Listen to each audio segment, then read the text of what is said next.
இன்றைய சிந்தனை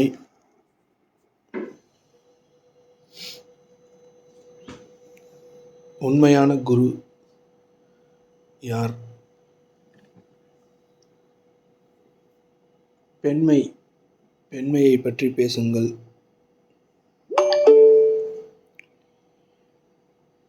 வணக்கம் பாலா.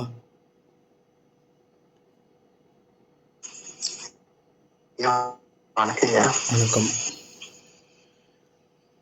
என்னை எல்லாரும் தவறாக புரிந்து கொள்கிறார்கள்.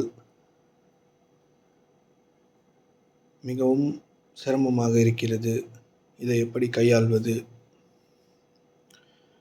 அப்படின்னு சிந்தனைகள் இருக்கு. உண்மையான குரு யார்?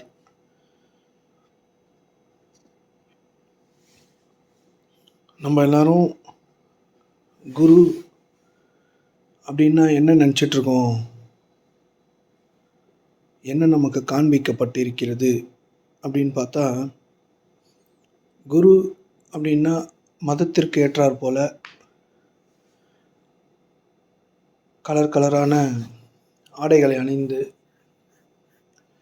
தாடி வச்சுக்கிட்டு அவங்களுக்கெல்லாம் என்ன தெரியுமோ இல்லை தெரிஞ்சதை போல சொல்லிக்கொண்டு 15,000 20,000 இல்லை எவ்வளோ முடியுமோ அவ்வளோ காசு வாங்கிட்டு பேரையே குருன்னு வச்சுக்கிட்டு ஏதோ ஆன்மீக வழிகாட்டுதல் காண்பிக்கிறேன் அப்படின்னு சொல்லி இருக்கிறவங்கள தான் நம்ம குருன்னு நினச்சிட்ருக்கோம். ஆனால் குரு அப்படின்னா, வணக்கம் சரவணன். வணக்கம் சார். வணக்கம். குரு அப்படின்னா நம்ம யாரும் உண்மையாக இது வரைக்கும் குருமார்களோடு இருந்திருக்கிறோமானா சிலர் இருந்திருக்கலாம், ரொம்ப குறைவு. குரு அப்படின்னா வெளிச்சம்னு அர்த்தம், வழிகாட்டுபவர்னு அர்த்தம்.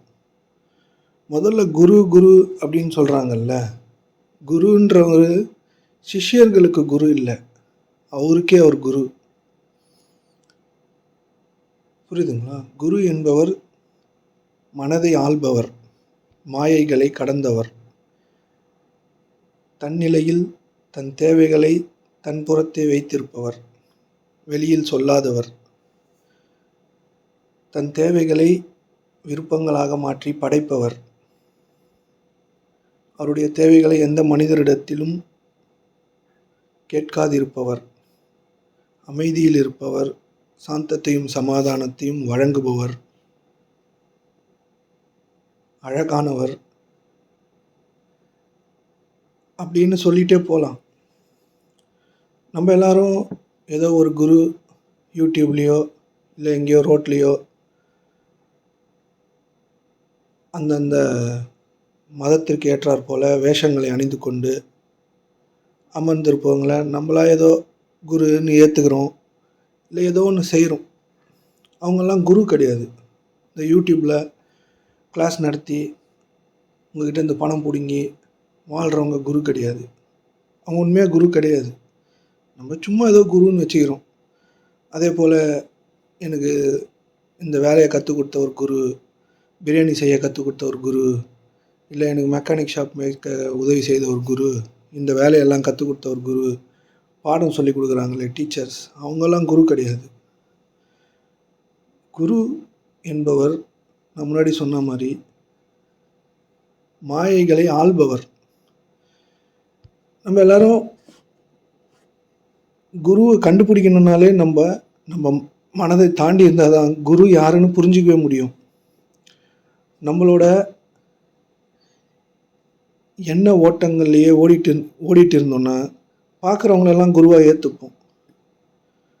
புரியுதுங்களா? குரு எண்ணங்கள் அற்றவர், மனதை கடந்தவர், அஷ்டமா சித்திகளை பெற்றவர். அவர்கிட்ட நீங்கள் பேசுனீங்கன்னா உங்களுக்கு மன அமைதி கிடைக்கும். மன அமைதியை வழங்குபவர், மன மாயைகளை ஆள்பவர். இவர் தான் குரு. எதையும் அவர் யார்கிட்டையும் கேட்க மாட்டார், கொடுத்தா வாங்கிப்பார். முதல்ல குருவை பார்க்குறதுக்கே உங்களுக்கு கண்ணு திறந்தால் தான் முடியும். விளம்பரம் பண்ணி நான் எப்படி என் குருவை பார்த்தனோ அதை உங்களுக்கு சொல்கிறேன். குரு எப்படி இருப்பாங்கன்னு எனக்கு எப்படி தரிசனம் கிடைத்ததோ அதை நான் உங்களுக்கு சொல்கிறேன்.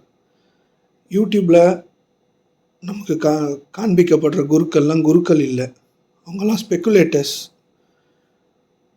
ஒரு விதமான கற்பனை உங்கள் மேலே திணிக்கிறாங்க கடவுளை பற்றி.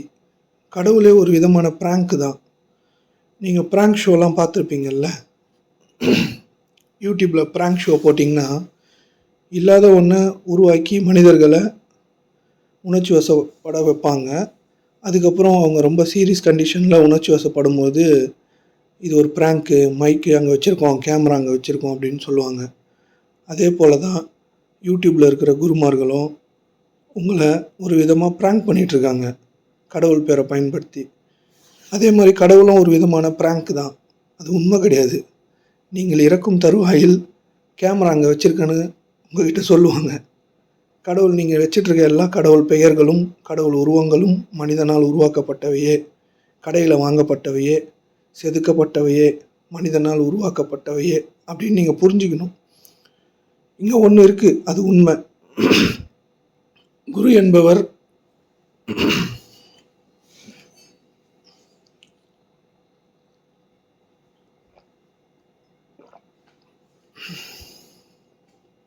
நீங்கள்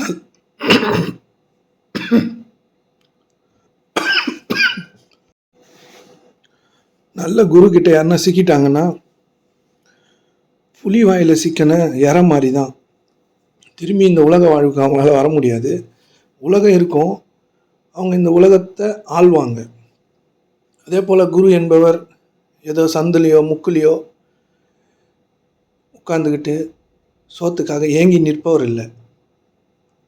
இந்த உலகத்தை ஆள்பவர் குரு.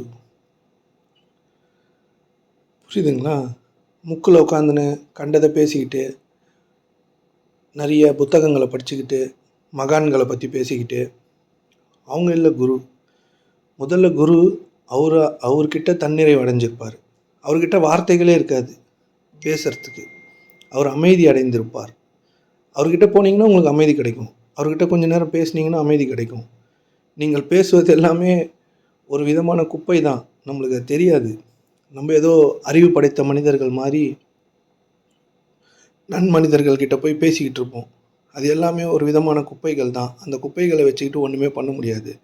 நீங்கள் பேசுகிறதெல்லாம் ரெக்கார்ட் பண்ணி நீங்களே கேட்டிங்கன்னா துர்நாற்றம் வீசக்கூடியதாகவும்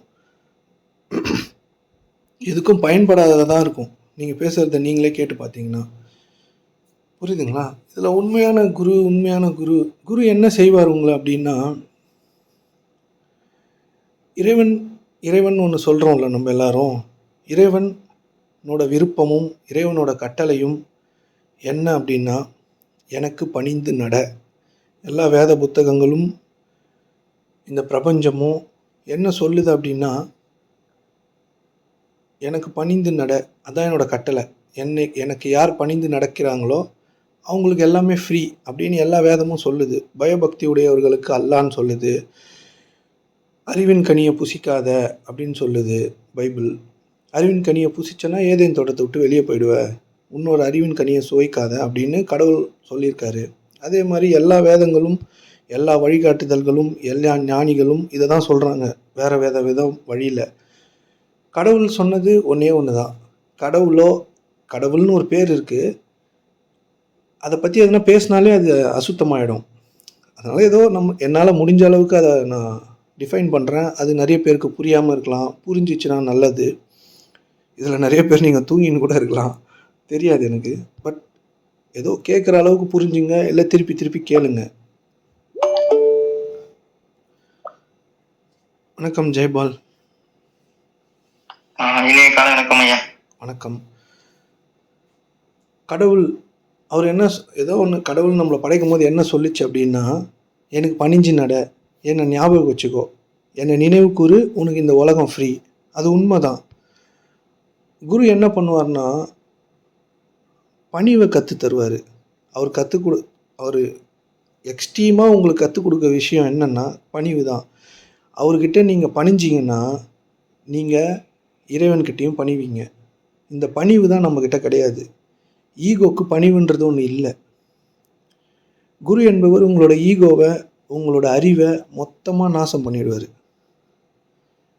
நம்ம எல்லாரும் சும்மா ஒரு விதமான இமேஜினேஷனில் இருக்கிறோம். ஆன்மீகம், கடவுள், நான் என்ன கண்டுபிடிக்கணும், நான் தன்னிறைவு அடையணும், இல்லை சில மக்கள் உலக பொருட்கள் அதிகரிச்சதுக்காக மனதை கடக்கணும், மனதை ஆளணும், எண்ணங்களை அடையணும். இதெல்லாம் சரிதான். உங்களோட விருப்பங்களாலே உங்கள் வாழ்க்கையை பெரிதாக மாற்றிக்க முடியும். உழைப்பெல்லாம் தேவையில்லை தான். அந்த இடத்துக்கு வந்தால் தான் நீங்கள் ரியல் ஆன்மீகத்துக்கே வர முடியும். முதல்ல படைக்கும் ஆற்றலுக்கு வரணும். குரு என்பவர் உங்களை படைக்கும் ஆற்றலுக்குள் செலுத்துவார். உங்களை உங்களுக்குள் நிலை நிறுத்துவார். அவருக்கு உங்கள்கிட்டேருந்து எதுவுமே தேவை கிடையாது. நீங்கள் எதனா கொடுப்பீங்களா, ஆப்பிள் வாங்கிட்டு வந்திருக்கிறீங்களா, வாழைப்பழம் வாங்கிட்டு வந்திருக்கிறீங்களா, இல்லை காசு எதனா கொடுப்பீங்களான்லாம் கிடையாது. ஆனால் நம்ம கொடுத்தாகணும் அப்படின்றது தான் உண்மை. குரு தட்சணை அப்படின்றது நீங்கள் கட்டாயம் ₹1 கொடுத்துட்டு வரணும். புரியுதுங்களா? இந்த ஒரு குரு கூட இருக்கிறதுன்றதெல்லாம் ரொம்ப சிரமம். உங்களோட உலகம் மொத்தமாக நாசமாயிடும். நீங்கள் உலகத்தை பற்றியான நிறைய கோட்டைகள், நீங்கள் வச்சுருக்க பொருட்கள் எல்லாமே நாசமாயிடும் உண்மையான குருக்கிட்ட இருக்கும்போது. ஆனால் நீங்கள் அங்கே உருவாயிடுவீங்க. அமைதி வரும், சமாதானம் வரும், சாந்தம் வரும்.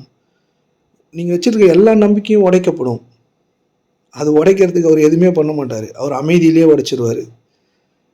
அவர் எதையுமே பயன்படுத்த மாட்டார். அவர் கையில் எதுவுமே இருக்கார். ஆனால் அடி ஒன்றும் பயங்கரமாக இருக்கும். உண்மையான குருவை பற்றி நான் பேசிகிட்ருக்கேன். உண்மையான குருன்னா இந்த உண்மை என்பதுக்கு விளக்கிறதுக்கு எந்த வார்த்தையும் இல்லை. அது ஒரு உணர்வு. ஏதோ என்னால் முடிஞ்ச வார்த்தைகளை பயன்படுத்தி கட்டமைக்கிறேன், அவ்வளோதான். புரியுதுங்களா? இந்த உலகத்தை மொத்தமாக நீக்கிறவர். நம்ம எல்லாம் நம்மக்கிட்ட இருக்க பொருட்களை பிடிச்சிக்கிட்டு கொஞ்சம் ஒரு இமேஜினேஷனில் கடவுளை பற்றியோ கொஞ்சம் ஏதோ நம்ம கம்ஃபர்டபுளாக இருக்கிறதுனால, மற்ற விஷயங்களை சிந்திக்கிறதுனால நம்ம சும்மா கடவுள், ஆன்மீகம், தன்னிறைவு அப்படின்லாம் யோசிக்கிறோம். நம்மளை ஏமாற்றிக்கிறோம். புரியுதுங்களா? அதனால் உண்மையான குருக்கிட்ட சிக்கணும் அப்படின்னா அதுக்கு அந்த சீடன் தான் ஒத்துக்கணும். குரு எப்பயுமே ரெடியாக தான் இருப்பார். அவர் யார் வலையில் விழுறாங்களோ அவரை மொத்தமாக நாசம் பண்ணிவிடுவார். நாசம் பண்ணி அவங்களுக்குள்ளே அவங்கள நிலை பெற வைப்பார். அவங்கள படைக்கும் ஆற்றலுக்குள் செலுத்துவார். படைக்கும் ஆற்றல்னால் ஒன்றும் இல்லை. நீங்கள் விரும்பியது உங்களுக்கு ஈஸியாக நடக்கும். இங்கே நீங்கள் விரும்பியது நீங்கள் எந்தவித உழைப்பும் இல்லாமல் ஈஸியாக நடக்கும். ஆனால் உங்களுக்கு அது எப்படி நடத்தணும்னு தெரியாது. உங்கள் மனதில் ஒரு எண்ணம் ஒரு துன்பத்தை ஏற்படுத்திச்சுன்னா அதை உங்களால் தீர்த்துக்க முடியாது. மனதை அறிந்தவர்கள், மனதை கடந்தவர்களால் மட்டும்தான் முடியும் உங்கள் மனதை சாந்தத்தையும் சமாதானத்தையும் கொண்டு வர. ஒரு குருக்கிட்ட போனீங்கன்னா அவர் முதல்ல உங்களுக்கு மாயையை தான் தருவார். கெட்ட மாயை, நல்ல மாயைன்னு இருக்குது. கெட்ட மாயினா உங்களுக்கு பிடிக்காதது எதுவும் உங்களுக்கு நடக்கக்கூடாது. நடந்துச்சுனாலும் அது உண்மை நினச்சி அழுதுட்டு இருப்பீங்க. நல்ல மாயினா உங்களுக்கு பிடிச்சதெல்லாம் நடக்கணும், அதை நினச்சி சந்தோஷப்பட்டுட்டு இருப்பீங்க. ரெண்டுமே மாயை தான். குரு உங்களை முதல்ல நல்ல மாயைக்கு கொண்டு வருவார். மாயைகளை ஆள்பவர் அவர். அவருக்கு எல்லாமே தெரியும். அஷ்டமா சித்திகளும் அவருக்கு அடங்கும். அவர் நினச்சா என்ன வேணாலும் பண்ண முடியும். உங்கள் மனதில் ஒரு திகிலை ஏற்ற முடியும், உங்களை அமைதிப்படுத்த முடியும். அவர் 360 டிகிரியில் வேலை பார்க்க முடியும். இந்த மாதிரி குருலாம் நீங்கள் பார்க்குறது ரொம்ப அரிது. முதல்ல குருவை புரிஞ்சிக்கிறதே அரிது. அதுக்கு உங்களுக்கு நிதானம் வேணும். கண்டினியூஸாக அவர் கூட இருக்கிறதுக்கான வாய்ப்பை இறைவன் ஏற்படுத்தணும். இறைவன் நாடியவர்களுக்கு தான் அது. கிளம்பி போகணும், போய் பார்க்கணும். அவங்க குரு மாதிரி கூட இருக்க மாட்டாங்க, சாதாரண நபராக இருப்பாங்க. ஆனால் அவங்க வாழ்க்கையை செதுக்கிடுவாங்க. நம்ம எல்லோரும் என்ன நினச்சிக்கிட்டு இருக்கோம், இந்த வாழ்க்கையில் பிறந்த உடனே நல்லா படிக்கணும், வேலைக்கு போகணும், கல்யாணம் பண்ணணும், வீடு வாங்கணும், பிஸ்னஸ் பண்ணணும், நிறைய பணம் சம்பாதிக்கணும், இப்படியெல்லாம் எல்லா கட்டமைப்புகளையும் நீங்கள் செய்து பார்த்தாலும் உங்களுக்கு இந்த வாழ்க்கையில் ஒன்றுமே கிடைக்காது. நீங்கள் என்ன வேணாலும் பண்ணலாம். இதெல்லாம் உங்களை டீமோட்டிவேட் பண்ணுறதுக்கெலாம் கிடையாது. இதெல்லாம் பண்ணவங்கள போய் கேட்டு பாருங்கள். இல்லை இதுலேயே நிறைய பேர் பண்ணியிருப்பீங்க. அதனால் உங்களுக்கு என்ன லாபம் கிடச்சிச்சின்னா ஒன்றும் கிடையாது. ஒரு விதமான ஈகோ சாட்டிஸ்ஃபேக்ஷன் தான். உங்களை உண்மையான ஆனந்தத்தில், பேரானந்தத்தில் கூட்டி கொண்டு செல்பவர், அழுத்துவார் அவர். அங்கே எல்லாமே வித்தியாசமாக இருக்கும். உலக நடவடிக்கைகளுக்கும் அதுக்கும் சம்மந்தமே இருக்காது. நீங்கள் இருக்க பிடிச்சின்னு இருக்க எல்லாத்தையும் தூக்கி போட விட்ருவாங்க.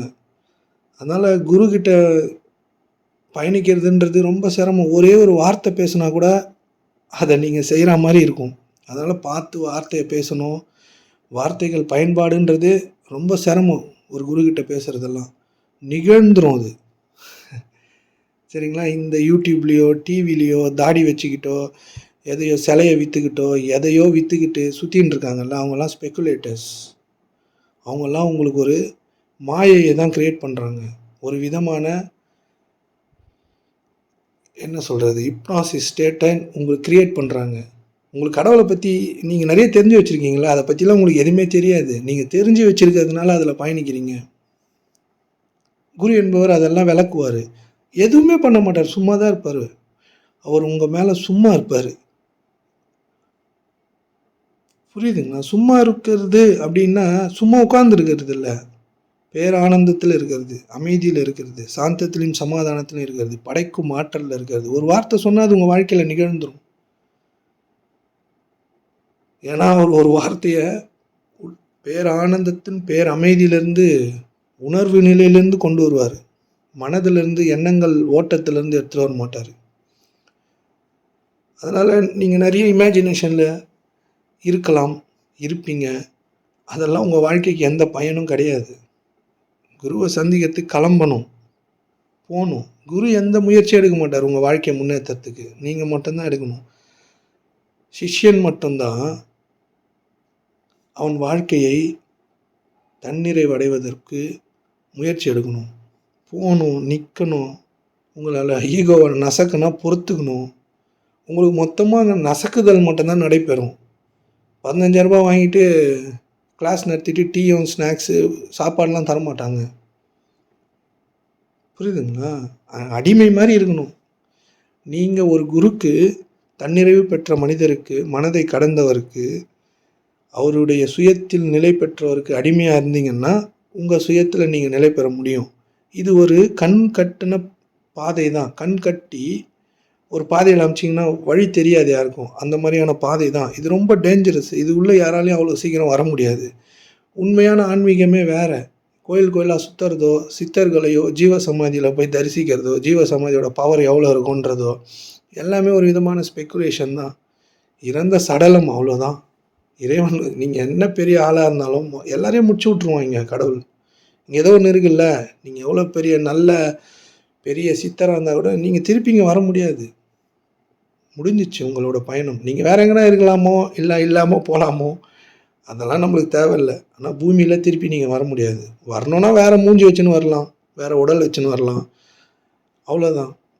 எல்லாத்தையும் தாண்டி இவர் பெரிய சித்தர், அவர் பெரிய மகான். கடவுளுக்கு அதெல்லாம் கிடையாது.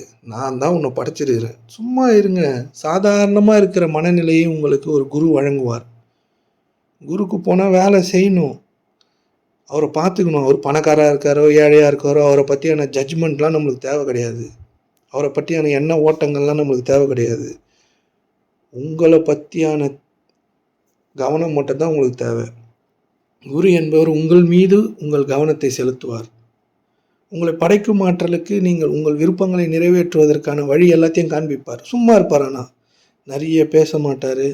அவர் உங்ககிட்ட பேசினார்னா பெரிய விஷயம். அது அவர் எதனா உங்களுக்கு கற்றுக் கொடுத்தாருன்னா பெரிய விஷயம். சும்மா இருக்கணும். சும்மா இருக்க முடியுமா? சும்மாவே யாராலையும் இருக்க முடியாது. வாயை பேசிக்கிட்டே இருப்போம். இந்த ஆன்மீகம் என்பது இதில் நிறைய பேர் இருக்கீங்கள்ல, இது சாதாரண விஷயம். நீங்கள் நினச்சிட்டு இருக்க மாதிரியான விஷயம் இல்லை. இது வேற ஒன்று. நீங்கள் இந்த யூடியூப்லேயோ இல்லை உங்களுக்கு என்னென்ன விஷயங்கள்லாம் நீங்கள் சேகரித்து வச்சுருக்கீங்களோ அதன் அடிப்படையில் நம்புறது இல்லை ஆன்மீகம். நம்மக்கிட்டேருந்து ஒரு 100 ரூபாவை நம்ம கொடுக்க முடியுதான்னு பார்க்கணும். ஃபஸ்ட்டு ஏதாச்சும் யாருக்காச்சும் உதவி செய்ய முடியுதான்னு பார்க்கணும். நம்ம வச்சுட்டு இருக்கிறது எல்லாமே சும்மா ஒரு விளையாட்டு சாமான் தான். அதன் அடிப்படையில் தான் வாழ்க்கை அமைக்கிறோம். இது எல்லாத்தையும் காலி பண்ணிவிடுவாங்க அவங்க.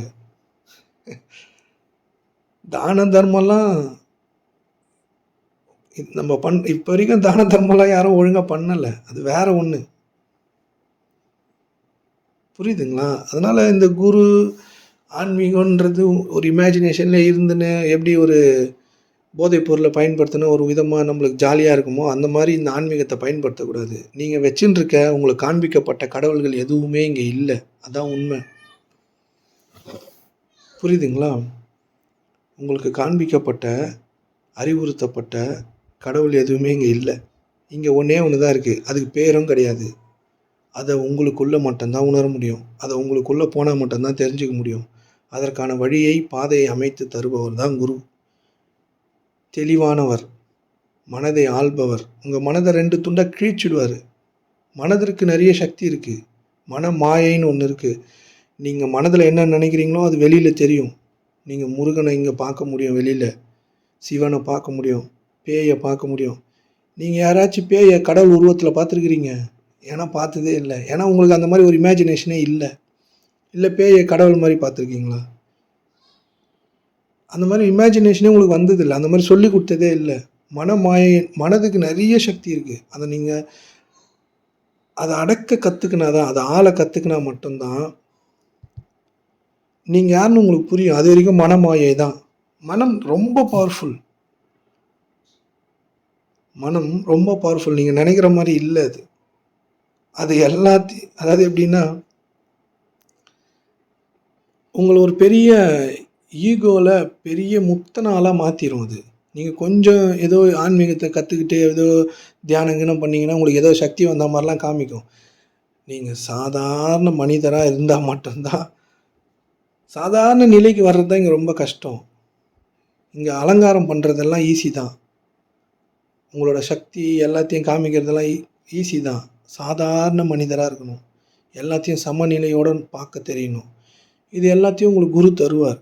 இது எல்லாமே ரொம்ப கஷ்டம். இது 15,000 ரூபாய் வாங்கி தர மாட்டார். அதுக்கு நீங்கள் பணியணும். பணிவு தான் அவருக்கான தட்சணை. ஏதோ முடிஞ்சால் உலக பொருட்கள்லேருந்து அவருக்கு பங்களிக்கலாம். அவருக்கு கொடுக்குற கொடுத்தல் தான் உண்மையான கொடுத்தல். அவர் 1 கோடி 10 கோடி 10 வீடு கூட வச்சுன்னு இருக்கலாம். ஆனால் உங்களை வழி நடத்துகிறவருக்கு ஏதோ ஒரு பிச்சை நீங்கள் போட்டே ஆகணும்.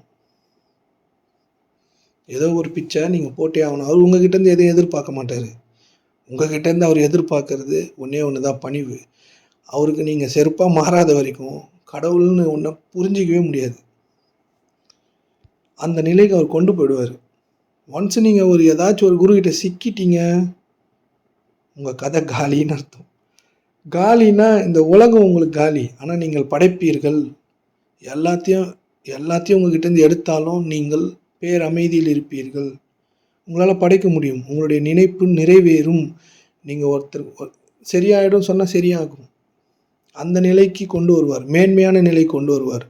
நம்ம வாழ்கிறது எல்லாமே, நம்ம பார்க்கறது எல்லாமே நீங்கள் எழுதி வைத்திருக்கும் தீர்ப்பின் அடிப்படையில் பார்த்து ஒரு விதமான மாய உலகத்திலேயே வாழ்கிறீங்க. நீங்கள் உங்களுடைய அழுகைகளும் உண்மை இல்லை, உங்களுடைய கஷ்டங்களும் உண்மை இல்லை, உங்களுடைய சந்தோஷங்களும் உண்மை இல்லை, நீங்கள் வெற்றி அடைந்ததும் உண்மை இல்லை, நீங்கள் தோல்வி அடைந்ததும் உண்மை இல்லை. இது எல்லாத்தையும் அவர் உங்களுக்கு விளக்குவார்.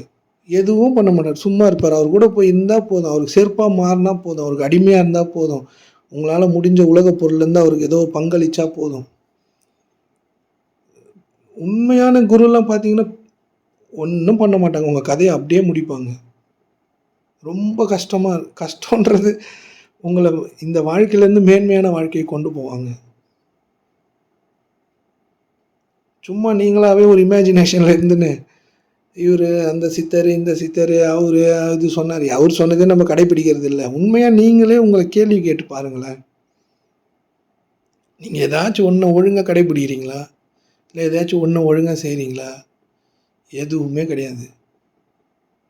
அப்புறம் என்ன கடவுள் உங்களுக்கு என்ன உதவி செய்வார்? உங்களை எதுக்கு நல்லா வச்சுக்கணும்?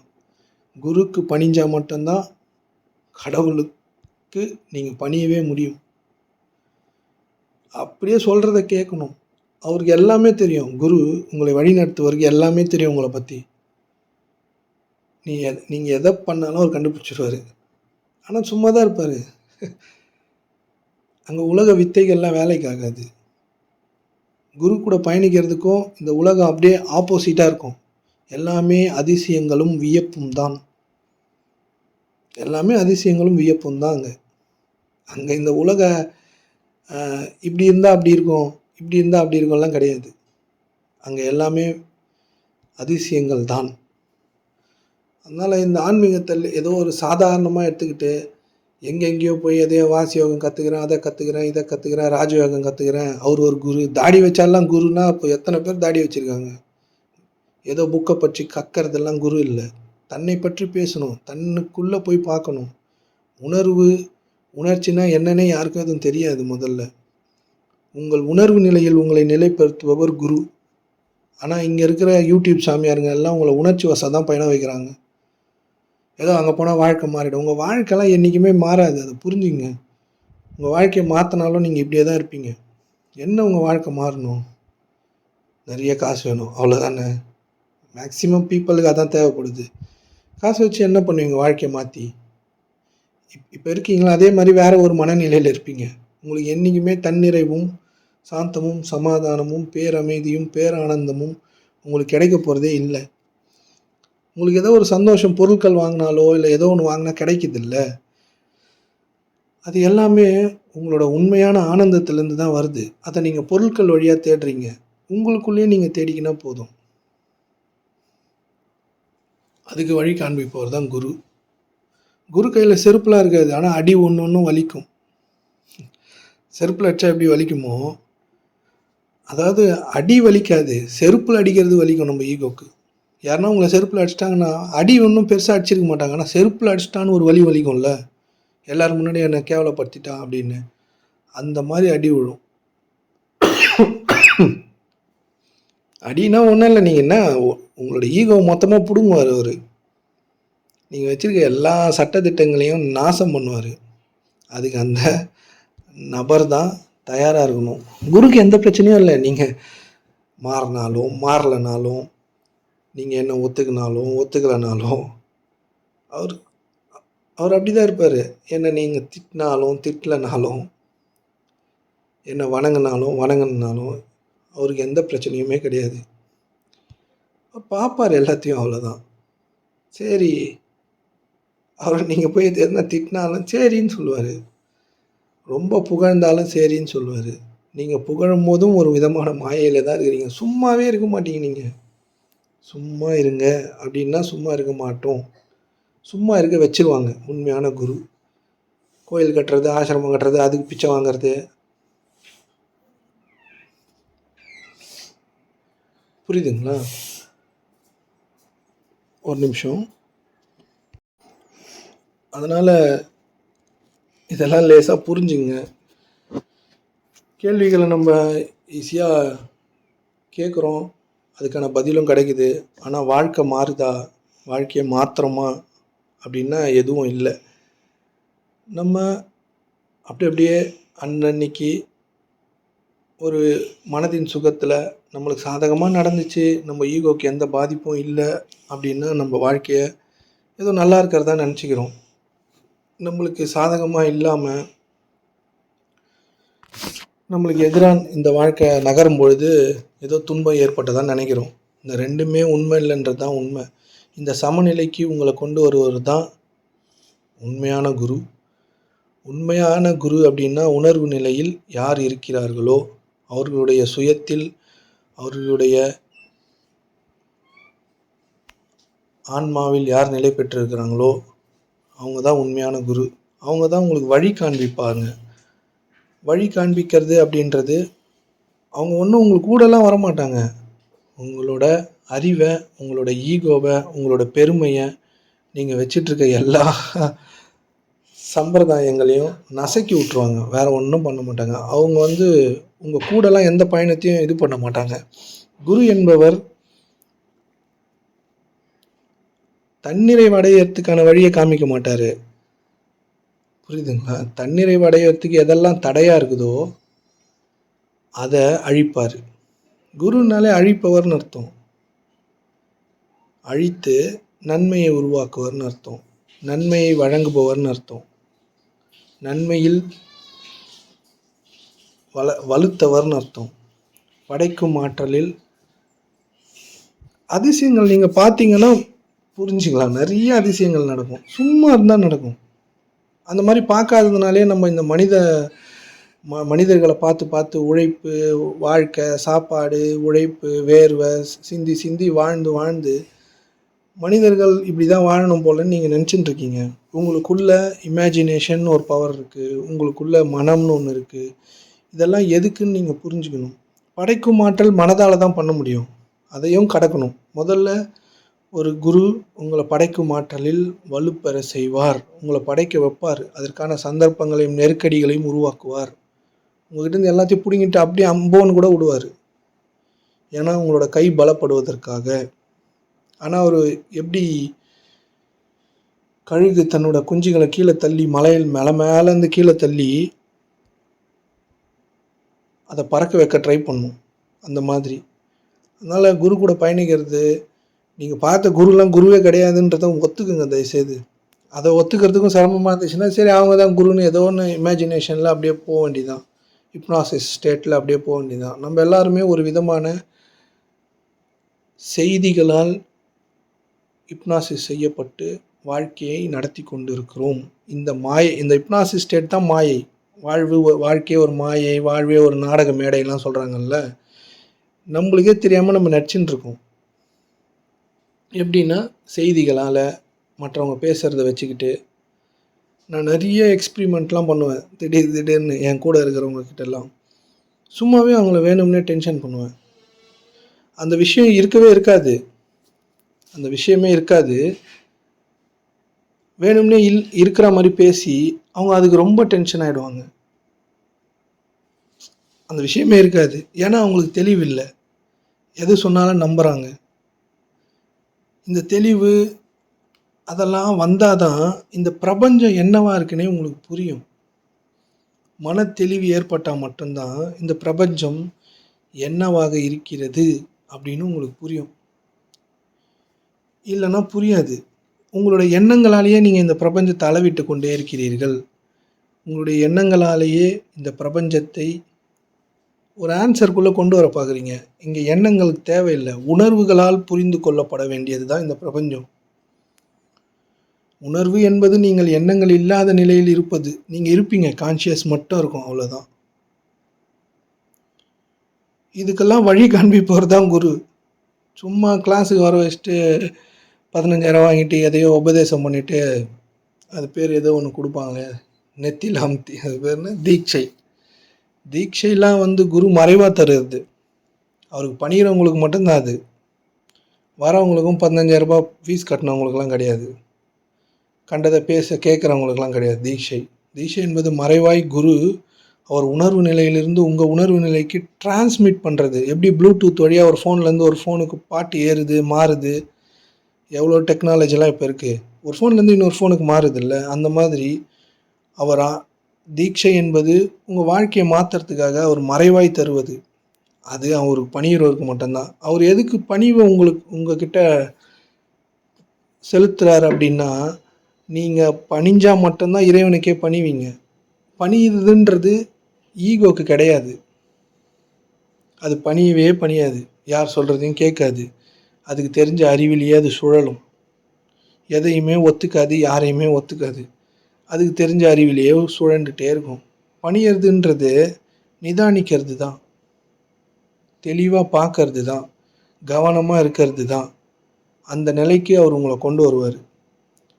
அந்த இயக்கம், இந்த இயக்கம், அந்த குமாரிகள், இந்த குமாரிகள் எல்லாரும் இருப்பாங்க. யாரும் இது வரைக்கும் மனித சமுதாயத்துக்கு எந்த நன்மையும் செய்யலை. எல்லாரையும் ஒரு விதமான, இது நான் சொல்கிற ஸ்டேட்மெண்ட்லாம் உங்களுக்கு சிரமமாக இருக்கலாம், ஆனால் நான் பேசுகிறது உண்மை. எல்லாரும் இந்த வாழ்க்கையை விட்டுட்டு தியானத்தில் போய் உட்காந்துன்னு வாழ்க்கையை செம்மையாக வாழணும், குடும்பத்தோடு நல்லபடியாக வாழணும், அதுவே நம்மளால் முடியல. இந்த தியானம்லாம் செஞ்சு நம்ம வாழ்க்கையை கடவுளோட இணைஞ்சிருவோம்னு நினைக்கிறீங்களா? அப்படிலாம் முடியாது. குரு உங்களை என்ன பண்ணுவார்னா, உங்களோட சாதாரண வாழ்க்கை இருக்குல்ல, அதை வாழ வைப்பார். அதை விட்டுட்டு நீங்கள் என்ன பண்ணாலும் உங்களுடைய வாழ்வு நிலை பெறாது. நீங்கள் ஒரு கற்பனையிலேயே சுற்றினே இருக்க வேண்டியதுதான். சாதாரண வாழ்க்கை, உங்கள் ஒரு குடும்ப வாழ்க்கை இருக்குல்ல, அதை சாதாரணமாக வாழுங்க. நீங்கள் எல்லாத்துமேலேயும் ஒரு கருத்து, ஒரு வெறுப்பு, ஒரு வேதனை, இப்படி இருக்கக்கூடாது, அப்படி இருக்கக்கூடாது, இப்படி இருக்கணும், அப்படி இருக்கணும்னு எல்லாத்துலேயும் ஒரு விதமான கண்டிஷன்ஸு அப்படி வச்சுட்டு நீங்கள் உங்கள் வாழ்க்கையை வாழ்ந்தீங்கன்னா வெறுப்பாக தான் இருக்கும். ஏதோ இது நல்ல வாழ்க்கை இல்லை, நம்மளுக்கு கஷ்டமான வாழ்க்கை, நம்ம மட்டும் ஏன் இவ்வளோ சிரமப்படுறோம் அப்படின்ற ஒரு மனநிலையை தான் அது உங்களுக்கு தோற்றுவிக்கும். புரியுதுங்களா? குரு உங்களுடைய சாதாரண வாழ்க்கையை சாதாரணமாக வாழ வைப்பார். உங்களுக்கு புரியும். சாதாரணமான குடும்பத்தில் நீங்கள் வாழ்ந்தீங்கன்னா மட்டும்தான் எல்லாத்தையும் ஒத்துக்கிறது, சாதாரண வாழ்க்கையை வாழ்கிறது தான் சிறந்த தன்மையே. அது யாருக்குமே புரிய மாட்டேது. எல்லாத்தையும் விட்டுட்டு திருவண்ணாமலையிலையும் வாரணாசிலையும் இன்னும் எங்கெங்கெல்லாம் மலைகள் இருக்குதோ அங்கெல்லாம் போய் பூந்துக்கிறது, அங்கே போய் இருக்கிறது, அங்கே போய் சாப்பாடு வாங்கி சாப்பிட்றது தான் நம்ம வேலை. என்ன உங்ககிட்ட நீ கடனாளியாக இருக்கியா? கடனாளியாக முதல்ல இருக்க வைப்பார் உங்களை. அந்த மாதிரி நீங்கள் குருவை பார்த்துருக்கீங்களான்னா பார்த்துருக்கவே முடியாது.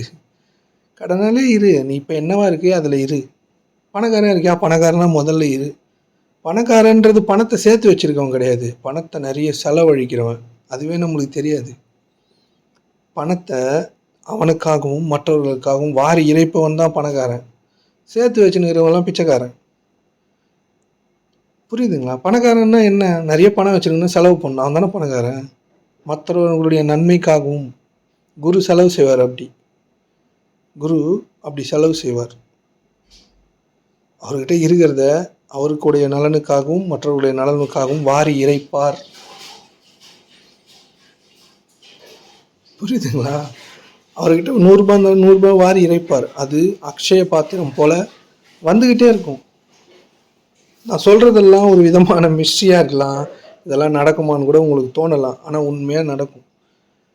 அவர்கிட்ட என்ன இருக்கோ மொத்த பணத்தையும் செலவு செய்வார், வந்துக்கிட்டே இருக்கும். ஏன்னா அவர் படைப்பார். அது வேற ஒரு விதமான உலகம்னு கூட வச்சுக்கலாம். ஆனால் இந்த உலக வாழ்க்கைக்கும் ஆன்மீகத்துக்கும் அப்படியே 100% ஆப்போசிட்டாக இருக்கும் இதுக்குள்ளே வந்தீங்கன்னா. அதனால் குருன்னா யாருன்னு தயவுசெய்து புரிஞ்சுங்க. குரு என்பவர் உங்களை மொத்தமாக பணிய வச்சுருவார். அவருக்கு பணிஞ்சிங்கன்னா மட்டும்தான் கடவுளுக்கே நீங்கள் பணிய முடியும். ஏதோ நீங்கள் இருக்குல்ல, அந்த பணிவு தான் நீங்கள் யாருன்னு காண்பிக்கும். பணிவுன்றது பயம் கிடையாது. பணிவுன்றது நிதானம், கேட்கறது, எண்ணங்களை தவிர்க்கிறது தான் பணிவு. புரியுதுங்களா? எண்ண ஓட்டங்கள்லேருந்து விலகிறது தான் பணிவு. புரியுதுங்களா? பணிவுன்றது எண்ண ஓட்டங்கள்லேருந்து விலகிறது தான் பணிவு. அமைதியாக இருக்கிறது தான் பணிவு. எதில் இருக்கிறீர்களோ அதில் அமைந்திருத்தல் பணிவு. உங்களுக்கு கொடுக்கப்பட்ட வாழ்க்கையை மொத்தமாக நிராகரிச்சுட்டு அதை எதிர்த்துக்கிட்டு எனக்கு இப்படி இருக்குது அப்படி இருக்குது, வாழ்க்கை சரியாக இல்லை, சிரமமாக இருக்குது, எல்லாத்தையும் குறை சொல்லிக்கிட்டு நன்றின்றதே வாயில் தான் சொல்லணும்னு இப்போ வரைக்கும் நினச்சிக்கிட்டு, நன்றின்றது உணர்வு நிலையில் ஏற்படக்கூடிய மாற்றம், அதுதான் இறைவன்கிட்ட போய் சேரும். அந்த நன்றி உணர்வு தான் உங்கள் வாழ்க்கை மென்மேலும் உயர்த்தும். உங்களுக்கு எல்லாமே கற்றுக் கொடுத்துருக்காங்களே, எல்லாமே ஒரு விதமான கற்பனை தான். நான் சொல்கிறதெல்லாம் உங்களால் சீக்கிரமாக செய்ய முடியுமா இல்லை ஒத்துக்க முடியுமான்னு கூட என்னால் தெரியாது, எனக்கு தெரியாது. ஆனால் நான் சொல்கிறதெல்லாம் உண்மை. இதை யாராச்சும் இதை புரிஞ்சவங்க பார்த்தா உங்களுக்கு புரியலாம். இல்லை இது உங்களுக்கு புரியுதுன்னா கூட நல்லது தான். இல்லைன்னா உங்களுக்கு இறைவனால் சீக்கிரமாக புரிய வைக்கப்படும். அதனால் இந்த குரு கூட வாழ்கிறதுன்றது ரொம்ப ரொம்ப சிரமம். அவர் வாயில் நம்ம சிக்கிட்டோன்னா புலி வாயில் சிக்கின இற மாதிரி தான். இந்த உலகத்தை மொத்தமாக தலைகீழாக மாற்றிடுவாங்க. ஆனால் உங்களோட வாழ்வு பேர் ஆனந்தத்துலேயும் பேர் அமைதியிலையும் இருக்கும். 15,000 ரூபாய் கொடுத்து ஏதோ ஒரு கிளாஸுக்கு போயெல்லாம் இதை கற்றுக்க முடியாது. குரு கூடவே இருந்து கற்றுக்கணும். இருந்து அப்படின்னா டெய்லி இருந்து இல்லை, அவர் சொல்கிறதெல்லாம் கேட்டுன்னு அட்லீஸ்ட் வாரத்துக்கு ஒரு வாட்சியாச்சும் போய் சும்மா உட்காந்துட்டு வரணும். மனதை அடக்கும் வித்தையை அவர் கற்றுக் கொடுப்பார். மனிதர்களை பிடிக்கும் வித்தையை கற்றுக் கொடுப்பார். விருப்பங்களை அடையும் வித்தையை கற்றுக் கொடுப்பார். வித்தை இல்லை, அதெல்லாம் உங்கள் இயல்பு நிலைக்கு அவர் உங்களை திருப்புவார். உங்கள் உணர்ச்சி நிலையிலேருந்து உங்கள் உணர்வு நிலைக்கு உங்களை தள்ளி விடுபவர். அவர் இதுக்கு எதெல்லாம் தடையாக இருக்கோ அது எல்லாத்தையும் நாசம் பண்ணி விட்டுருவார். அப்போது நீங்கள் எதுவாக இருக்கிறீங்களோ அதில் நிலை பெறுவீர்கள். சும்மா ஏதோ குரு சிச்சன் அது இது ஏதோ அப்படின்னு ஏதோ நிறைய ஒரு கற்பனை தான் இங்கே இருக்குதே தவிர உண்மையாக குரு குரு கூட வாழ்கிறதுன்றதெல்லாம் ரொம்ப டஃப் கேம். அதுக்கு நீங்கள் ரெடியாக இருக்கணும். குரு எப்பயுமே ரெடியாக தான் இருப்பார். அவர் யாரை பற்றியும் எதை பற்றியும் கவலையே பட மாட்டார். அவர் கவலைன்றதே ஒன்று இருக்காது. அவர் ஆனந்தத்தில் மிதந்திருப்பார். அவர்கிட்ட போனால் உங்களுக்கு அந்த ஆனந்தத்தை கொஞ்சம் அள்ளி சாப்பிட்டுக்கலாம். உங்களையும் ஆனந்தமாக மாற்றி விடுவார். நீங்கள் அவரை மதித்தாலும் சரி, மதிக்கலைனாலும் சரி, ஏதோ கொடுத்தாலும் சரி, கொடுக்கலனாலும் சரி, எதை கொடுத்தாலும் அங்கு துச்சமாக தான் பார்க்கப்படும். நீங்கள் 1 கோடி எதுவுமே கொடுத்தாலும் அப்படி சும்மா வெய்ப்பான்னு தான் சொல்லுவாங்க. 1,00,000 கொடுத்தாலும் சும்மா வெய்தான்னு சொல்லுவாங்க. 1 ரூபா கொடுத்தாலும் சும்மா வெய்ன்னு தான் சொல்லுவாங்க. எதுக்கும் அங்கே பாராட்டுகளும் கிடைக்காது, வசைபாடுகளும் கிடைக்காது. எல்லாம் பார்வையிலே உங்கள் கதையை முடிச்சிடுவாங்க. அதனால் குருன்னா சும்மா நம்ம ஏதோ நம்மளுக்கு தெரிஞ்ச இவர் தான் குரு, அவர் தான் குரு, தாடி வச்சுருக்கவங்களாம் குரு கிடையாது. காவி வெட்டி போட்டவங்களாம் குரு கிடையாது. கடவுளை பற்றி பேசி சாமி உருவத்தை வச்சு கும்பிட்ற யாருமே குரு கிடையாது. அதை தயவுசெய்து புரிஞ்சுங்க. இந்த சிலை அந்த சிலை, இந்த சிலையை விற்கிறவன் அந்த சிலையை விற்கிறவன், சாமியை வச்சு கும்பிட்றவன் யாரும் குரு கிடையாது. அதை புரிஞ்சுங்க. அவங்களாம் உங்களை ஏமாத்துறாங்க. அது அவங்களுக்கே தெரியாது. ஏன்னா அவங்க அந்த இடத்தோடு நிற்கிறாங்க. அவங்க பர்பஸ்ஃபுல்லாக பண்ணல.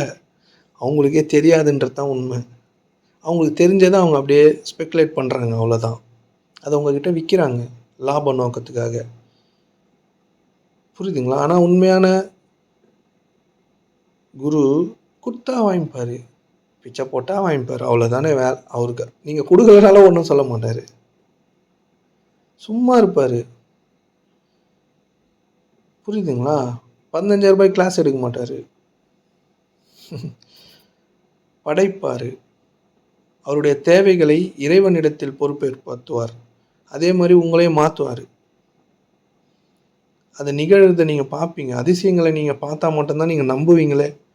பார்க்காமலே நம்பணும். ஆனால் பார்த்தா தான் நம்ம நம்புகிற நிலைமையில் இருக்கிறோம். நம்ம எல்லாருமே ஒரு விதமான ஹிப்னாசிஸ் ஸ்டேட்டில் தான் இருக்கிறோம். இந்துன்ற ஹிப்னாசிஸ் ஸ்டேட்டு, முஸ்லீம்ன்ற ஹிப்னாசிஸ் ஸ்டேட்டு, கிறிஸ்டியனு, இன்னும் புத்திசமு, அது இதுன்னு ஏதோ ஒன்று. இது எல்லா மதமும் பார்த்திங்கன்னா மத புத்தகங்கள் சரியாக தான் இருக்கும். இந்த மதத்தை சார்ந்த மக்கள் எல்லாருமே நம்மளை இயற்கைக்கு எதிராக மாற்றுவாங்க. இப்போ ஒரு கிறிஸ்டியானிட்டி எடுத்துக்கிட்டிங்கன்னா அதில் ஃபாதர் இருப்பார், ஃபாதரு சிஸ்டர்லாம் இருப்பாங்கன்னு வச்சுங்களேன். அவங்க கல்யாணம் பண்ணிக்கூடாதுன்னு சொல்லுவாங்க. கடவுள் கல்யாணம் பண்ணிக்காமல் அவருக்கான ஊழியங்களை செய்ய சொல்லியிருக்காரான்னு தெரியல. ஏன் அப்படி பண்ணுறாங்கன்னா, கல்யாணம் பண்ணிங்கன்னா தான் அவங்களுக்கு ஒரு ஃபேமிலி வந்துடும். அந்த ஃபேமிலிக்காக அவன் எதையாச்சும் பண்ணுவான்ல.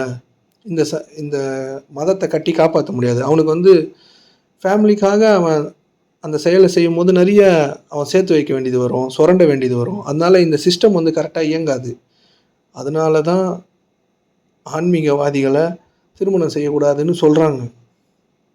ஏன்னா அந்த ஒட்டுமொத்த அமைப்புமே தனியாக இருந்தால் மட்டும்தான் இயங்கும். எல்லாரும் இப்போ திருமணமானவர்கள்லாம் அப்படி இருந்தாங்கன்னா அவங்க குடும்பத்துக்காக அவங்க எதாச்சும் பண்ணி ஆவாங்க. அவங்கள்தான் மாற்றிப்பாங்க. அந்த இது எல்லா மதத்துலேயும் இருக்குது.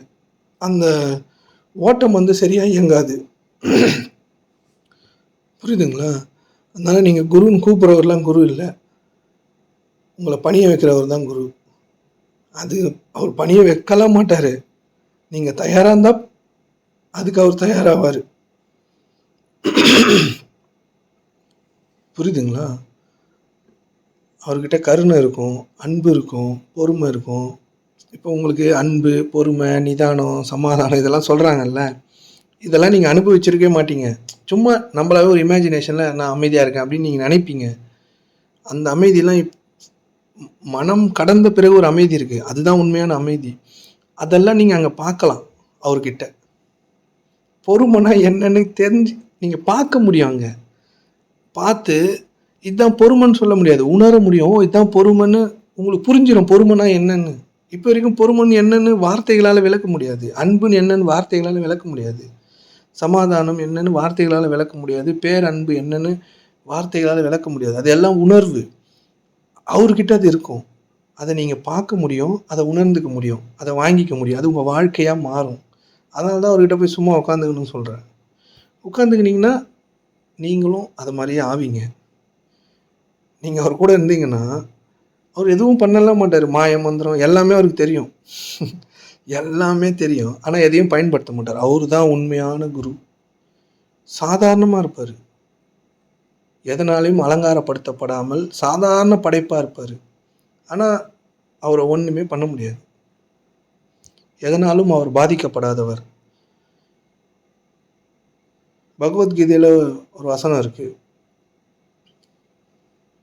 இதை கிழிக்க முடியாது, அறுக்க முடியாது, நினைக்க முடியாது, நெருப்பால் எரிக்க முடியாது அப்படின்னு ஒன்று என்ன இங்கே இருக்குது அப்படின்னா இந்த வெட்ட வெளி மட்டும்தான் இருக்குது. இந்த வெட்ட வெளியை ஒன்றுமே பண்ண முடியாது உங்களால். அதை நினைக்க முடியாது, எரிக்க முடியாது, அருவாள் எடுத்து வெட்ட முடியாது. அது எல்லாத்துக்கும் ஒத்திசைவாக இருக்கும். அது எல்லாத்தையும் ஒத்துக்கும். அது எல்லாத்துக்கும் ஓம் ஆமேன்னு சொல்லும். நீங்கள் என்ன சொன்னாலும் கம்முன்னு தான் இருக்கும். அந்த மாதிரி இருப்பார் குரு. 15,000 ரூபாய் கேட்க மாட்டார். யார் 15,000 ஃபீஸ் வாங்குறாங்கன்னு எனக்கு தெரியாது. சும்மா சொல்கிறேன், அது 2-3 வாட்டி, அவ்வளோதான். உங்கள்கிட்ட இருந்து எதனாச்சும் பிடுங்க பார்க்க மாட்டார். அவருக்கான கூட்டங்களை சேர்க்க மாட்டார். அவர் தனித்து இருப்பார். எப்பயும் அவர் தனித்து இருப்பார். யாருன்னா போனால் உட்காந்துக்கலாம், கூட இருக்கலாம். எதனா பாத்திரம் எத்திரம் வளர்க்கலாம், அவங்க வீட்டில் பெருக்கலாம், அவர் செருப்பு எடுத்து வைக்கலாம், அவர் டேபிள் சேரை துடைக்கலாம். இந்த வேலை வேணால் நீங்கள் செய்யலாம். மற்றபடி 5 ஸ்டார் ஹோட்டலில் ரூம் புக் பண்ணி உங்களை உட்கார வச்சு கதை பேசி கண்ணை மூடி உட்கார வச்சு ஏதோ ஒரு போதையை ஏற்றி, அதெல்லாம் ஹிப்னாசிஸ் தான். என்னால் கூட அதெல்லாம் பண்ணிட முடியும் ஈஸியாக. அதெல்லாம் உங்களுக்கு ஒரு விதத்துலேயும் நன்மை பயக்காது. உங்கள்கிட்டேருந்து எல்லார்கிட்டையும் பணம் வாங்கணுன்றதே ரொம்ப ஈஸியான விஷயந்தான். உங்களுக்கு பயத்தை ஏற்படுத்தினாலே நீங்கள் பணத்தை தருவீங்க, கடன் வாங்கி தருவீங்க. அதெல்லாம் பெரிய விஷயமே கிடையாது. அந்த பணத்தை வாங்கி நம்ம என்ன பண்ண முடியும்? பணக்கார ஆகணுமா? நம்மளுக்கு தேவை கொஞ்சோண்டு சோறு, அவ்வளோதான். 3 வேளைக்கு கொஞ்சோண்டு சோறு, நல்ல ட்ரெஸ்ஸு, தூங்கிறதுக்கு இடம், சமாதானமும் சாந்தமும். இதுதான் நம்மளுக்கு தேவையே.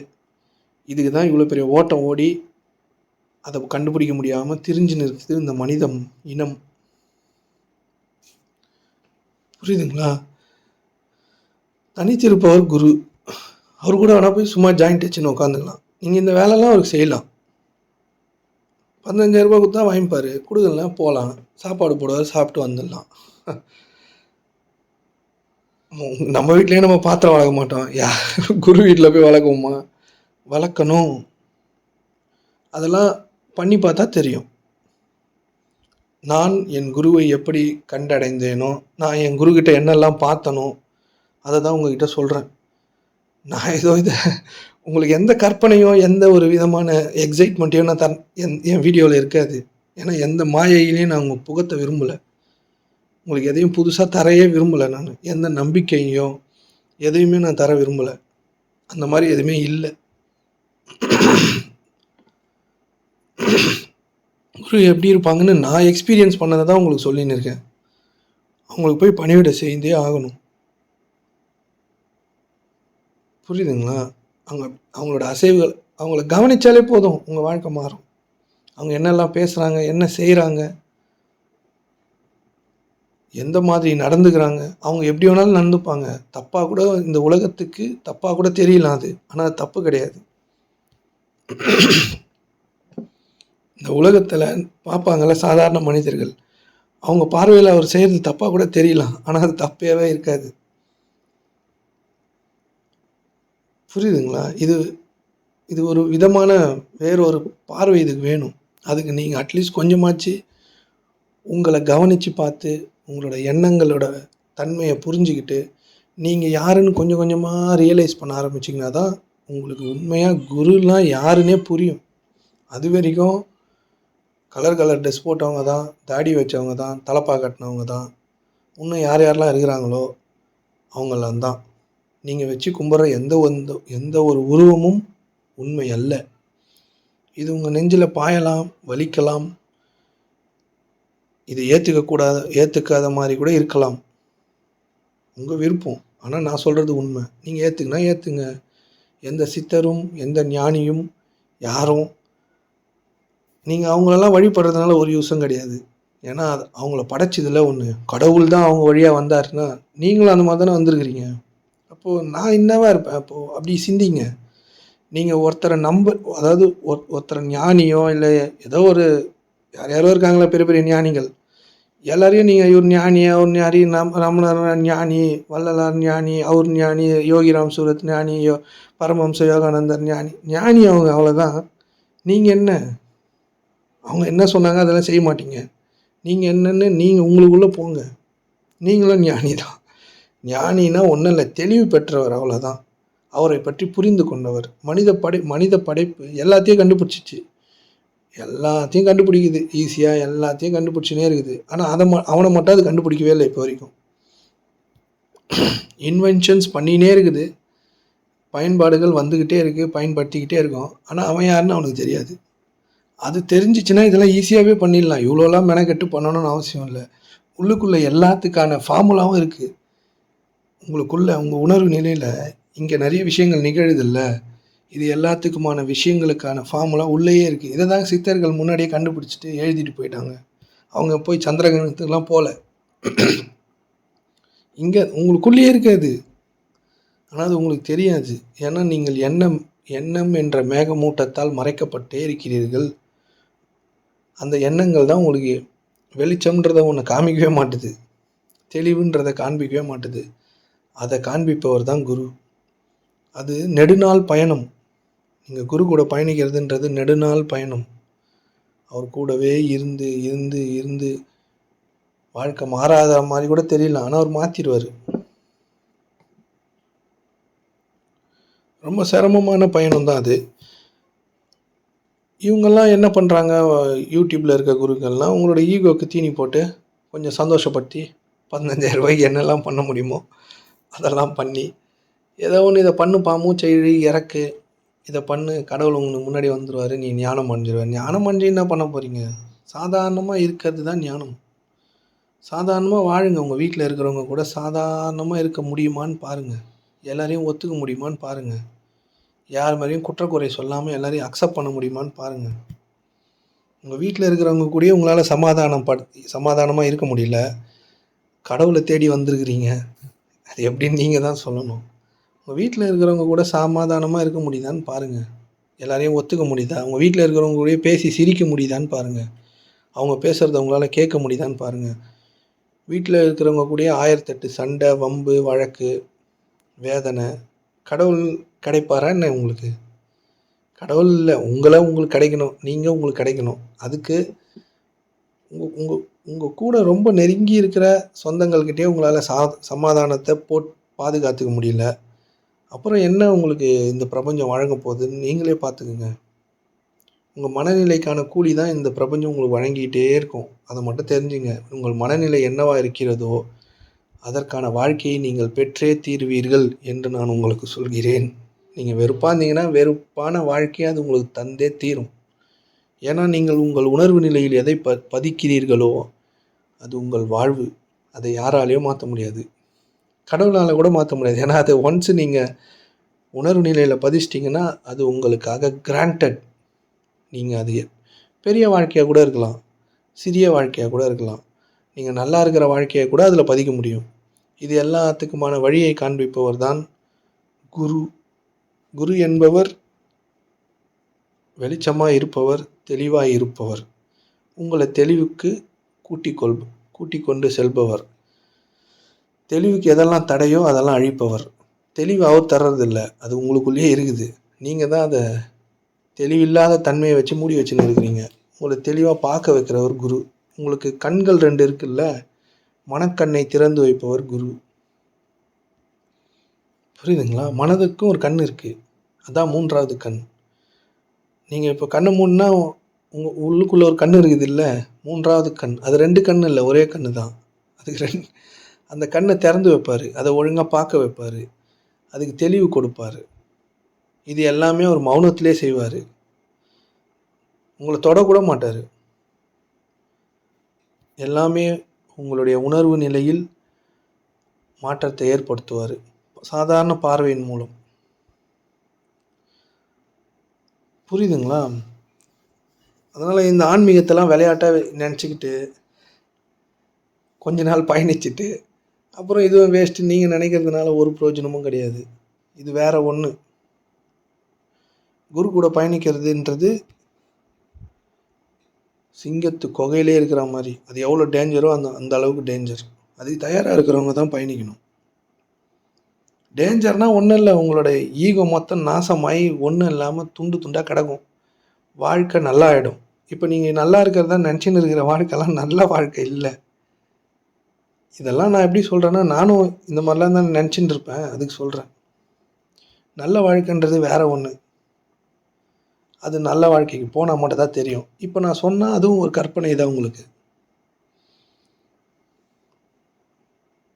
புரியுதுங்களா? அதனால் இதெல்லாம் லேசாக சிந்திச்சு பாருங்கள்.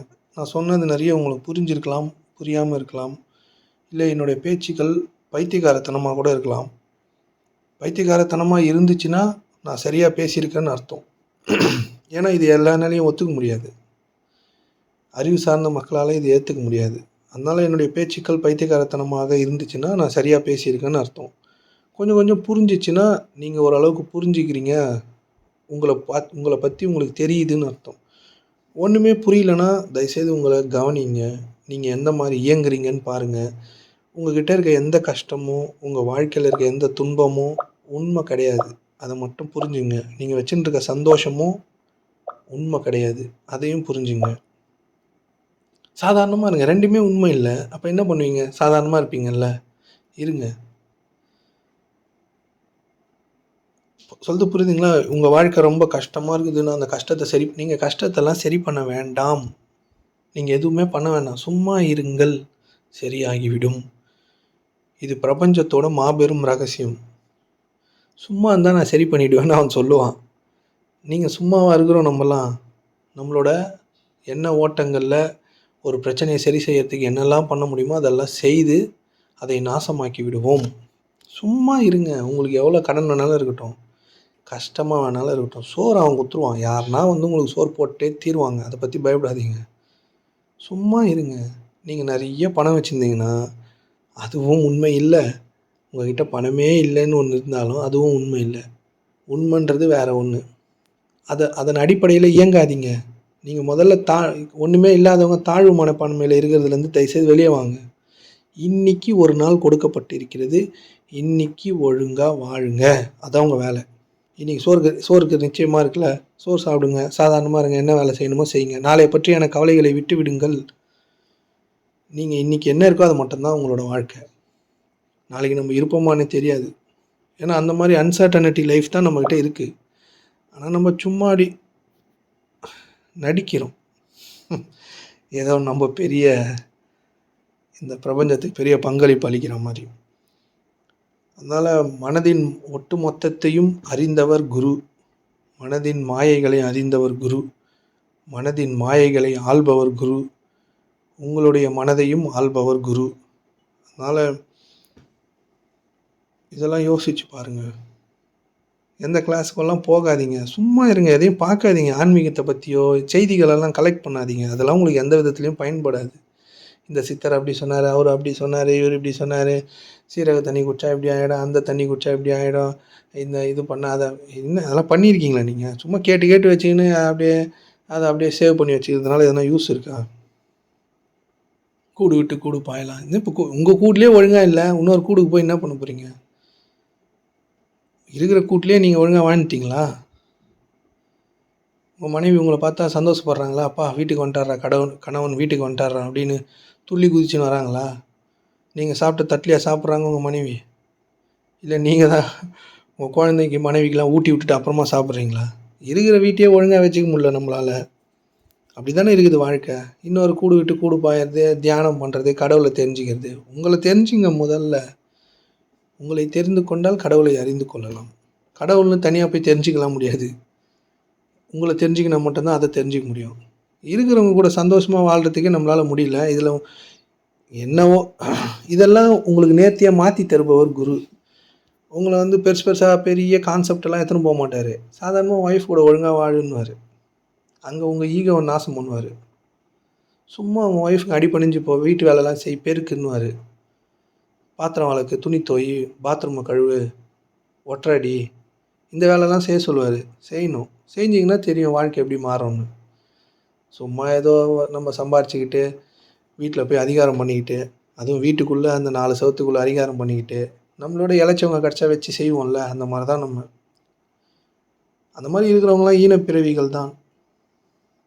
அவங்களால எந்த பயனும் கிடையாது இந்த பிரபஞ்சத்துக்கு. அதுதான் ஈனப்பிறவி. நம்மளோட சக்தி குறைந்தவர்கள், நம்மளோட எல்லாத்துலேயும் குறைந்தவர்கள்கிட்ட நம்ம பலத்தை காமிக்கிறோம்ல, அதை விட அசிங்கம் வேறு எதுவும் கிடையாது. நீங்கள் அதுக்கெல்லாம் கவலையப்படாதீங்க. பிரபஞ்சம் வச்சு உங்களுக்கு மேலே நீங்கள் எப்படி பண்ணீங்களோ அதே மாதிரி ஒரு சூழலை உங்களுக்கு உருவாக்கி தரும். கவலைப்பட வேண்டாம். நீங்கள் சக்தி குறைந்தவர்களை நசுக்கிறீங்கல்ல, அதே மாதிரி அது பண்ணும். ஏன்னா நீங்கள் எதை பார்த்தீங்களோ அது உங்களுக்கு காண்பிக்கப்படும். நீங்கள் எதை செய்கிறீங்களோ அது உங்கள் உணர்வுகளில் பதிவாகும்ல, அது உங்கள் வாழ்க்கையாக மாறும். ஆனால் சும்மா இருங்க, சும்மா இருங்கள். எது நடந்தாலும் சும்மா இருங்கள். நீங்கள் அதிசயங்களை காண்பீர்கள். எண்ண ஓட்டங்களை கொண்டு ஓடாதீர்கள். ஒலிம்பிக்ஸில் விட்டால் நம்மலாம் ஃபஸ்ட்டு ப்ரைஸ் வருவோம். ஏன்னா அவ்வளோ ஃபாஸ்ட்டாக நம்ம எண்ணங்கள் ஓடுது. சாதாரணமாக வீட்டு வேலை செய்யுங்க. அது உங்களால் ஒழுங்காக செய்ய முடியுதான்னு பாருங்கள். அப்புறம் தூக்கின்னு பேக்கெல்லாம் தூக்கின்னு தியானத்துக்கு ஓடுங்க. தியானமே வீட்டு வேலை செய்யும் போதே வந்துடும். நான் பாத்திரம் வேலைக்கு தான் தியானமே. நான் பாத்திரம் விளக்குனா தியானமாக இருப்பேன். நான் எது செய்தாலும் தியானமாக இருப்பேன். புரியுதுங்களா? என்னோட குருநாதர் என்னை ஃபஸ்ட்டு பாத்திரம் தான் வளர்க்க சொன்னார். பாத்திரம் வழக்கு டெய்லி வழக்கு. இப்போ எல்லா வேலையும் இறைவன் அருளால என் மனைவிக்கு நான் உதவி செய்வேன். பாத்திரம் வளர்க்குறது தான் என்னோட எனக்கு கொடுக்கப்பட்ட பணி. இதெல்லாம் முடியுமான்னு பாருங்கள். முடிஞ்சால் செய்யுங்க, இல்லைன்னா யாருக்கும் எந்த பிரச்சனையும் இல்லை. பிரச்சனை என்பது அந்த தனித்தனி நபர்களுக்கு தான். ஏன்னா இந்த வாழ்க்கை என்பது உங்களுக்கு அடுத்த வாட்டி நீங்கள் மனிதராக பிறப்பீங்களா இல்லை எதுவாக பிறப்பீங்க, அந்த மாதிரியான எந்த கேள்விக்கும் இங்கே பதில் கிடையாது. எல்லாரும் ஸ்பெக்குலேட் தான் பண்ணுறாங்க. எல்லாரும் உங்களை ஏமாத்துறாங்க. யாருமே செத்து போய் பார்த்தா தானே தெரியும். எதுவும் தெரியாது யாருக்கும். நீங்களும் செத்து போய் பார்த்தா தான் தெரியும். நீங்கள் செத்து போனால் கூட உங்களுக்கு எதுவுமே தெரியாது. நீங்கள் எப்படி தூங்குறீங்களோ அதே மாதிரி இருப்பீங்க, அவ்வளோதான். தூங்கும்போது உங்களுக்கு எதுனா தெரியுதா? இல்லை. ஆனால் கனவுலாம் வருது, புரியுதுங்களா? கனவு வாழ்க்கையெல்லாம் இருக்குது. அதனால் அதை பற்றிலாம் விட்டுருங்க. Just observe you. உங்களுக்கு ஒரு நாள் இன்றைக்கி கொடுக்கப்பட்டிருக்கு. ஒரு நாள் கட்டாயமாக சோறு இருக்குதுல்ல, அந்த சோறை ஜாலியாக சாப்பிடுங்க. கடன் இருக்கட்டும், வேதனை இருக்கட்டும், குடும்பம் சண்டையில் இருக்கட்டும், வெறுப்பு இருக்கட்டும், எதா வேணாலும் இருக்கட்டும், எல்லாம் இறைவன் அருளால் சரியாயிடும்ன்ட்டு சாதாரணமாக இருங்க. நீங்கள் நல்ல மனிதராக முதல்ல இருங்க. மற்றவங்க மேலே கை காட்டாதீங்க. இது எல்லாத்தையும் உங்களுக்கு கற்றுக் கொடுப்பவர் குரு. சமாதானத்தை வழங்குபவர், அமைதியை வழங்குபவர். அவர் அமைதியாகவே இருப்பார், வழங்கலாம் மாட்டார். நீங்கள் போனீங்கன்னா அது உங்களுக்கு வரும். இப்போ ஒரு சுவிட்ச் போட்டால் லைட் எரியுது இல்லை, அந்த லைட்லேருந்து ஒரு வெளிச்சம் வர்றதுனால தானே நம்மளுக்கு தெரியுது நிறைய விஷயங்கள். அந்த மாதிரி உங்கள் மனதை பற்றியான தெளிவு உங்களுக்கு கிடச்சிரும். கூட இருந்தால் போதும், சும்மா இருந்தால் போதும். அதனால் இதெல்லாம் பற்றி யோசித்து பாருங்கள். இல்லை இதெல்லாம் பற்றி நான் யோசிக்க மாட்டேன்னாலும் நல்லது தான். ஏதோ இறைவனர்களால் எனக்கு தெரிந்தவைகளை நான் என்னுடைய வாழ்க்கை பயணத்தில் குரு எப்படிலாம் இருப்பாங்கன்னு நான் பார்த்து கற்றுக்கிறத உங்களுக்கு நான் தெளிவுபடுத்துறேன். இப்படி தான் இருப்பாங்க, இதை தாண்டி வேறு மாதிரிலாம் இருக்க மாட்டாங்க. இதுதான், இப்படி தான் இருப்பாங்க. புரியுதுங்களா? கோயில் கட்டுறேன், அதை கட்டுறேன், ஆசிரமம் கட்டுறேன், இதை பண்ணுறேன், தியானம் சொல்லித்தரேன்னா கூட பொய் தான். நீங்கள் பக்தி மார்க்கம், ஞான மார்க்கம், யோக மார்க்கம், அந்த மார்க்கம்லாம் ஒரே மார்க்கம் தான், மன மார்க்கம். எல்லாமே மனதை வச்சு தான் இயங்கும். நீங்கள் எந்த மார்க்கத்துக்கு போனாலும் மனதை வச்சு தான் எல்லா மார்க்கமும் இயங்கும். அதனால் மனதை சரிப்படுத்துறது தான் சரியான மார்க்கமே தவிர, சும்மா எதனா பேரை வச்சுக்கிட்டு அவர் அந்த சித்தர் சொன்னார், அவர் சொன்னார், அவ்வளோ பெரிய மகாமுனி சொன்னார், அதெல்லாம் வேண்டாம். கடவுள் இருக்கிறார், எல்லாரையும் படைத்ததே அவர் தான். சித்தர் படித்தார், எல்லாம் படித்தார், இருக்கட்டும், அவங்களாம் இருக்கட்டும். என்ன ஒன்று இருக்குதுல்ல இப்போ கூட, அதுதான் உங்களையும் படித்தது, எல்லாரையும் படித்தது, சித்தர்களையும் அதான் படித்தது. புரியுதுங்களா? அதை நம்புங்க, அதை சும்மா நம்புங்க. அதை பற்றி எதுவும் தெரியலனாலும் பரவாயில்ல, ஏதாவது உன்னை நம்ப சொல்கிறாங்கப்பா, நம்புகிறேன் அப்படின்ட்டு கூட போங்க, அது உங்களை காப்பாற்றும். இந்த கடவுள் உங்களை படைச்சதில் ஏதோ ஒன்று, அதுக்கு தேவை என்ன தெரியுமா? பணிவுன்றது ஒன்று, பணிவு தேவை. உங்கள்கிட்ட இருந்து என்னை வணங்குவதற்கண்டி நான் உங்களை படைக்கவில்லைன்னு இருக்குது குரானில். எனக்கு நீங்கள் பணிஞ்சு இருக்கணுன்றது தான் அதுக்கு தேவை. அது உங்களுக்கு குரு கற்றுக் கொடுத்துருவார். பணிஞ்சு இருந்தீங்கன்னா நீங்கள் யாருன்னு கண்டுபிடிச்சிடுவீங்க. பணிந்து இருந்தால் எண்ணங்கள் இல்லாத நிலைக்கு உங்களை தள்ளுறது, தெளிவோட வாழ்க்கையை உங்களுக்கு வழங்குறது. அதனால் இதெல்லாம் லேசாக புரிஞ்சுங்க.